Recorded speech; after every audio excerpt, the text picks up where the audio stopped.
All right, welcome back to Football Theory here with Guti and Ivan. Guti, we're going to head to Japan, where the Olympic Mexico team, over the time we've recorded, they've played all three of their group games. 4-1 win against France, a 2-1 defeat against Japan, and then a win against South Africa yesterday in the early morning. Or was it this morning? It was this morning, but yeah, by the time These times get yeah. me. These times get me. But yeah, 3-1 win. I mean, what's your and now they got a quarterfinal game against South Korea. What has been your take so far of this Olympic team? Well, I'm really tired, man, because the first day, you know, I tried to wake up, got the result, I got to see it at 6 a.m. instead. So I just made sure I didn't touch my phone and I was able to catch that. Second time, I woke up at 4. I was really pissed because Japan was on top of us for the first 15 minutes. Maybe made us look really bad. So yeah, just coming away with this, like to be honest, I just felt like, it's a group stage, and group stages are what they are. Like you don't have to win every game in the group. You're gonna play teams that are better than you. You're gonna play teams that play better than you. You're gonna catch them on the wrong day or whatever it may be. Against France, Mexico showed they've just been a team that knows each other more. And Guignac said it. Mexico has players that have played first division longer. That's what he said. And then the second game when we played Japan, Japan was just at a different speed, like literally a different speed, bro, like just different gear. And Mexico just kind of came out like, holy crap.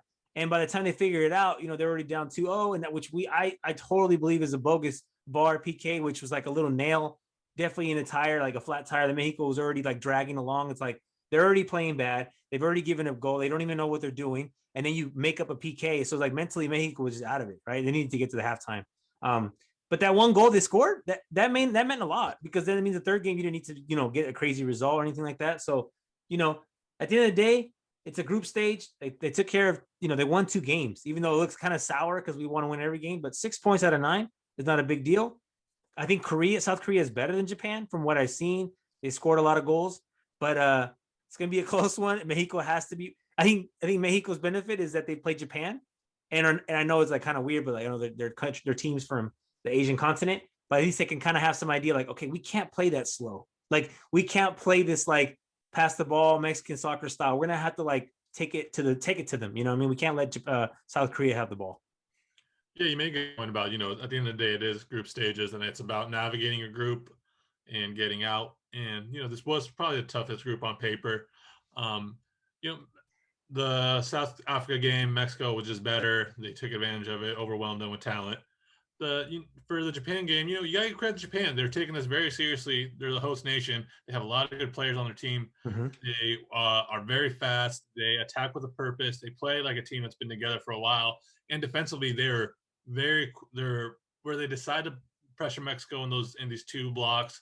How quickly they were putting people around Mexico. They really suffocated that Mexican attack and really slowed down any opportunity Mexico had to really get anything. And I thought, and the France game, like Gignac said, that was a very good Mexico performance against a France team that they should be. And France landed so many goals in this whole group stage where they weren't up to par. But Mexico played well and played really well that game too. So I think for me, Japan's probably been the second best team I've watched behind Brazil from what I watched, from what I've enjoyed. Yeah. I think they played really well. And I don't think there's anything. Sometimes we just have to give credit to the opponent instead of finding blame for Mexico's performance. Sometimes we just need to give credit to Japan and the things that they did well, because they're preparing themselves as much as they can too. And like some of these teams are taking it more seriously than others in the Olympics, but Japan's one of those teams that are taking it very seriously, and you see it here. And I think sometimes we don't need to find blame. I think sometimes instead just give a compliment where it's due. And I think for Japan, that game is they're good. They're very good. I think they were the odds of them were like 3rd favorite to win, and you kind of see why, because what they did was very impressive. And they just actually for that game, I thought Mexico needed to give Japan more of the ball, because if Japan had more of the ball, that would have allowed for more counters, open up the game more, and have these little opportunities for them. For Mexico, that just never really happened. You know what I mean? Yeah, everybody just started off on the wrong. They weren't. Mexico just didn't play their game. And Japan was way faster, and they didn't take risks, and they just put away opportunities that they had. Right? They put away the 2 they had, and that was it. And Kubo, he's dope. He's hella young, and most of that team is young. I think we should have called our Kubo, but that's a different story. But yeah, Yeah. like but Japan looks dope, and Mexico just traditionally, man. I swear, it seems like every tournament we play, we either play South Korea or Japan. Now we're playing both in the same tournament. Like World Cup, since I remember, we played South Korea. And I think just friendlies or confederation, whatever, we play Japan. It's always been a tough game. We're not gonna just run over them. Like they're legit. They take it serious, like you said. They don't take risks. They play together as a unit. And I think we just depend on our individualities at that point to try to win the game. And we weren't ready for that game. No way. Yeah, I think what's going to help them is coming out of this group that's a little more difficult against Korea. They kind of probably have the easiest group, I thought. Yeah. I expect them. I expect them to beat South Korea. I think it's going to be another tough game, but I think there is a learning opportunity that they can create, and they do have a little more depth compared to some of these other teams, and here's an opportunity to show it. So for them, I still expect them to make it to semifinals, to face Brazil in that semifinals. For me, I think from what I've seen, and there's been some really good performances, some not great performances. I think I've expected more from Cesar Montes, who has given up 2 PKs.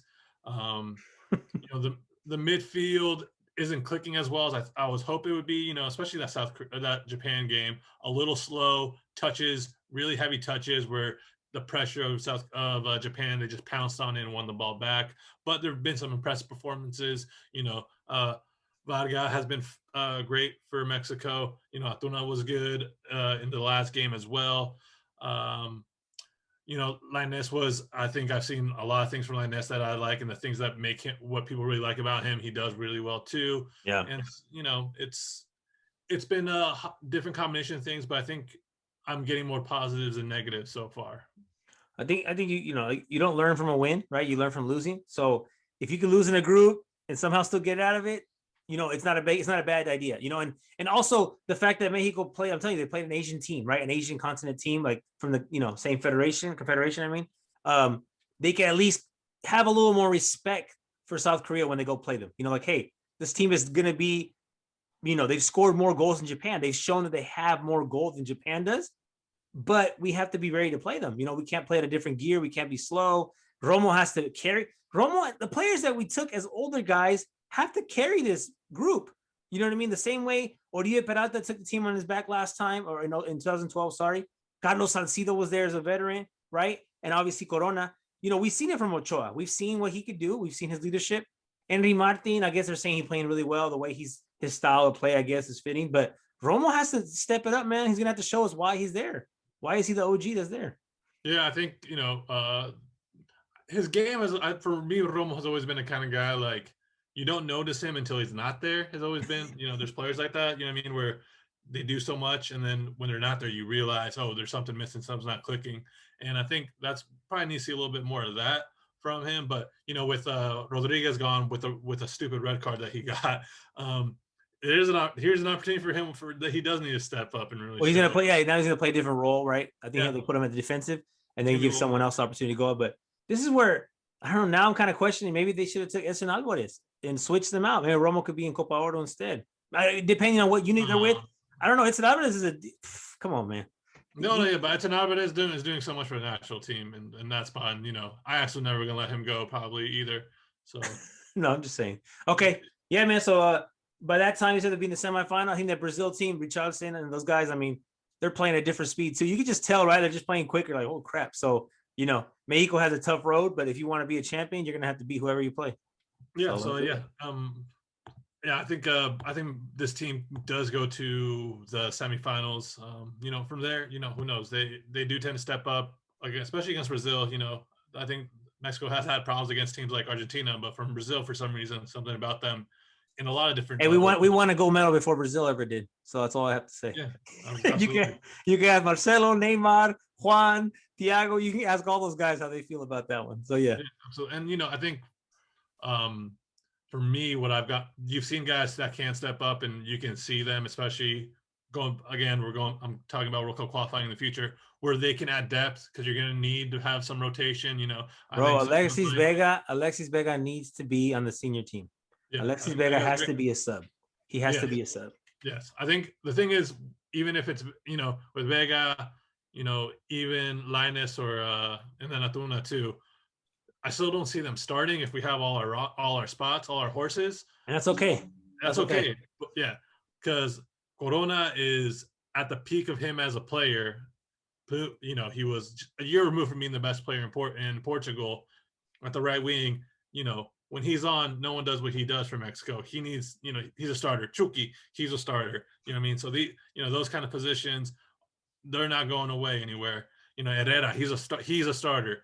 You know, Edson Alvarez, defensive midfielder, he's not going anywhere. No, so there's guys that are definitely like getting their spot. Jonathan Dos Santos is a guy that's going to be always be a sub as well. Romo's going to try to squeeze in there. Guti just plays at a slower speed that I don't like, but he is solid. But if Guardado's there, if Jonathan's there, like I don't see Guti getting the minutes like that. So the midfield is kind of deep. It's really deep, actually.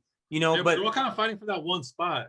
Even like Guardado doesn't have the legs to give you 3 games in a row. But you know, I think in a big game, Guardado starts. So you're almost talking about like just looking for rotation spots at this point. You know what I mean? But it's a lot. There's a lot of players there battling for that last spots because. But that's good though, right? I mean, finally we have a little like this is probably the most deep. Raul Jimenez is coming back little by little. He's getting more minutes. He's scoring goals. So he looks like I think in a month and a half's time, come September, I think he'll be up there coming. I think he'll return for Mexico for that. Yeah, and then you got Funes Mori, who's not going anywhere. I think has really cemented himself as a solid second. You know, if they, you know, going larger, do you go younger with a third guy, or does he fall on somebody up top, like with a Pulido or something like that? You know, I don't know. I don't think he's going to go younger, man. I think with Raul Jimenez coming back, if Funes Mori's showing what he can do, Henry Martin's going to be, you know, maybe a sub, but there's too many guys to call at this point, right? And at this point, I'd rather have Alexis Vega coming off the bench. Henry Martin, you know, you need a 15 minutes, a little surge off the bench. Alexis Vega plays at a different speed, bro. Linus, Alexis Vega, and Antuna play at a different speed. Like they just have a different gear to them. You know what I mean? And Alexis Vega, the thing that he has, he's got body. He's bodying fools, and he's got an outside shot that's ridiculous. So I think he's definitely working his way up to being on that 23-man roster. Yeah, and then, you know, even somebody who is starting right now for Mexico that we haven't even talked about in Orbelin, you know, those are 2 guys battling for the same spot right there. Yeah, you know, he's cool too. Yeah. So we'll see. I think, like you said, the World Cup qualifiers are going to be 3-game series, and those. So you definitely need to rotate guys from the first game to the third one. You know, so it's going to be cool to see different people at, you know, maybe one group against this team, and then you play a lower level team, so you're going to go with a different group. You know, so a guy like, you know, Juan Carlos Osorio, you know, I think he was a World Cup too early then. All right, let's jot down this idea for future episodes after the Olympics and after the Gold Cup of our 23, or where we see the 23 being after everything we've seen. All right. Yeah, our depth chart. Yep. All right, cool. All right, so we'll be right back. We'll hit up Liga MX after the opening weekend and 50-50. Then we'll get out of here with Football Theory.